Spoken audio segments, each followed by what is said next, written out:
വിശുദ്ധ ലൂക്ക 2:19. മറിയമാകട്ടെ ഇവയെല്ലാം ഹൃദയത്തിൽ സംഗ്രഹിച്ച് ഗാഢമായി ചിന്തിച്ചുകൊണ്ടിരുന്നു. പരിശുദ്ധ അമ്മ നമ്മെ എല്ലാവരെയും അനുഗ്രഹിക്കട്ടെ എന്ന് പ്രാർത്ഥിക്കുന്നു. അമ്മയെപ്പോലെ നമുക്കും നിശബ്ദതയിലും ഏകാന്തതയിലും ദൈവസ്വരം കേൾക്കാം. ദൈവഹിതം മാത്രം നിറവേറ്റുവാൻ ശ്രമിക്കാം. ദൈവമഹത്വം മാത്രമായിരിക്കണം നമ്മുടെ എല്ലാ പ്രവർത്തനങ്ങൾക്ക് പിന്നിലും.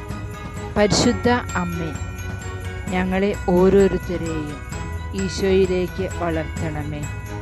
ഈശോയെ അമ്മ സ്നേഹിച്ചതുപോലെ ഞങ്ങളെയും പരിശുദ്ധ അമ്മേ മാതാവേ സ്നേഹിക്കണമേ.